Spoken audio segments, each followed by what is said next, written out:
Hi guys, so let me show you the new house na rerentahan namin. So ito siya, papakita ko sa inyo. So first, dito tayo magsimula sa first door. Ito yung door sa labas. So, ito yung hinas ko sa owner na magpapagawa ako. Ito ay transparent plain sheet something. Matibay ito siya. Nabili ko siya sa Welcon. Expensive siya. 2,000 yan. Isa lang ganun. So, ito. So, yan. Pinabago namin yung pinto kasi dati open yan siya. So, kaya ganito ko gawa. May aircon. So, ito siya. Ito yung door na sinasabi ko. Ito yun. The first, sala. Ito yung sala. And then, ito yun yung second door. Yan yung, gagawin naming store. Hopefully. So, wala pa sa plan kasi, wala pa, tight pa sa pera. At saka, maglilipat pa kami. Ayan. So, yan. Ito yung kitchen. Tumutulo siya kasi hindi nakita yan yung nagagawa. So, ito yung kitchen.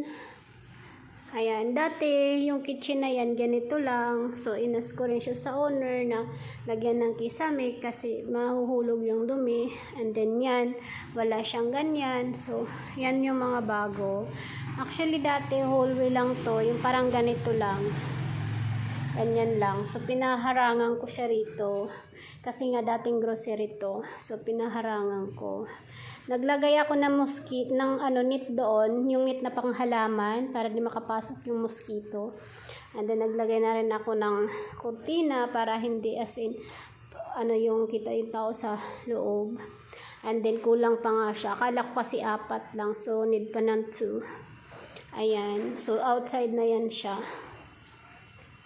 Ayan, ito. Ito yung another kitchen. Small kitchen, the big kitchen over there. And that's the toilets. One toilet downstairs. Ayan. Ang kinagandahan siya, malaki na yung toilet niya. Ayan. Hindi ko pa masyado nalilinis yan kasi busy ang person. So, yun yung pangalawang door. Ayan. Asin siya.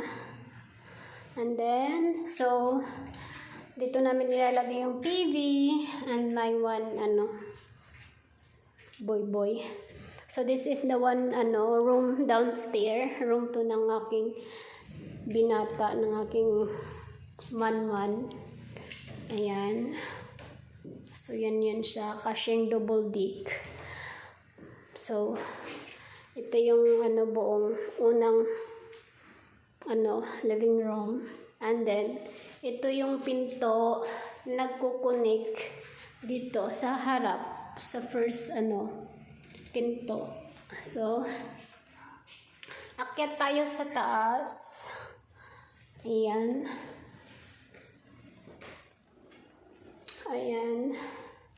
Nilinis ko na to. Naglinis na kami ni owner. Ayan. Wala pang mga gamit kasi hindi pa nga kami nakakapaglipat. Busy pa. So, yan. Ito yung aming bedroom. So, master bedroom. Ito yun siya. Ayan. Yung window. Cortina na lang. And then, dito ilalagay yung aircon. I don't know. Kung sa aircon, saan maganda. Ayan. So, labas tayo. Another second room. So, 3 rooms yung meron dito. Isa sa baba, 2 sa taas. So, ito. Actually, ito, pwede mo siya harangan. Pwede siya maging room. Pero, pag may tao kasi dito, may tao dito. So, mahirap mag-CR.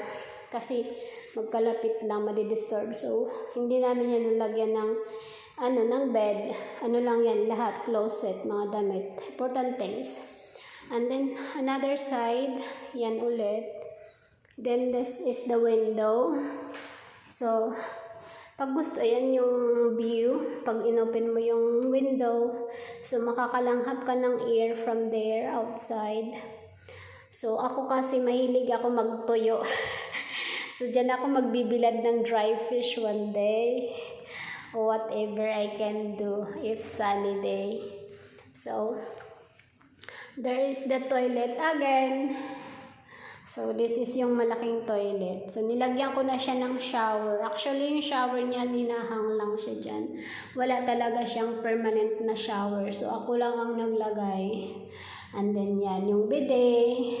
Ito yung toilet. So, nasira na yung takip. Yun yung hahanapan namin ng takip. So, yan na muna. Yan. So, yun lang guys. Nagpunta ako ngayon kasi naglagay nga ako ng kurtina doon sa baba at naglagay ko ng muskit. Ang mahal ng muskit na yun, 140 yung meters. Ganyan. So, nagbili ako ng 4. So, pero double naman siya.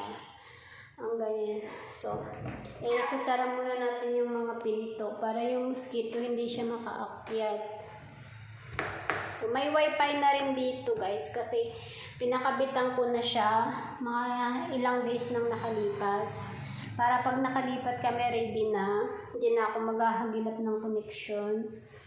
As in, nandyan na. So, yung problem na lang namin ngayon, yung aircon mag-transfer kasi dalawa yun, magastos talaga. Tapos nag-wait kami ng malaking truck. Sana isang balik lang siya para makatipid. Kasi 4,000 din yung bawat one trip. So, ayan yung hagdan pababa. Ayan, yung isa nakaupo. So, maluwag yung hagdan. Ang kagandahan sa hagdan niya, hindi siya makitid. At hindi siya masyadong nakaganyan, nakatihayad. Hindi, nakabanayad lang yung hagdan niya. So, hopefully, dito na ako alam niyo na. So, yun. Ito. Ayan. So, may rice na ako na binili. Nung after na matapos yung paggawa, mga ilang days, naglinis kami. After maglinis, nagdala na ako ng bigas. Ayan. 25 kg. Kasi alam nyo na, rice is life. Para sabi nga nila, pag naglilipat ka ng bahay, first you can gagawin ay maglagay ng water, asin, or bigas. Akin naman guys, akin lang naman yun. Una ko nilalagay rice and bulak and then paminta. Sa akin lang yun na dahon. So, may kanya-kanya tayong paniniwala. So, that is sa akin. So, yan lang. So, dito yung kitchen. Ayan yung kitchen. Kung gusto mo ng kunti lang lulutuin mo, dito ka na lang. Ayan. So, pininturahan na rin namin to. Bukas siya. So, kunting lagay-lagay na lang ng kung ano ilalagay mo dyan. So, yan. Sisara natin. Ayan. So, lock lang natin yan. Ayan. Yung gripo. Oh, may tubig naman siya. So, ito. Hindi ko siya actually tinabunan as in kasi para may liwanag. Ayan. Ito yung ilaw. Ayan. Yan na talaga yan. So, yan yung plano namin. I think lalagyan ko to dito ng kurtina. Yan. Siya ng kurtina. Yan ang magiging stir ko. Ito yung mga shake-shake ko. Something like that kung anong ilalagay ko. Pero, pagpaplanuhan pa maigi. Kasi, hindi sira yung roll up. Aayusin pa siya. So, later na yan. Kailangan muna namin makamove. So, yun lang guys. Parang nahihilo-hilo ako. Hindi ko alam kung kulang sa tulog ko. Hindi ko alam. Or kulang na naman ako sa tubig.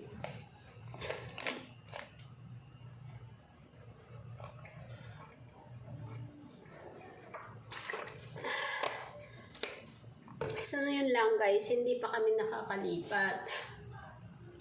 Hopefully, soon makalipat na kami kasi nakakapagod magpaganyan-ganyan. So, winibate pa talaga ako. para makalipat kami.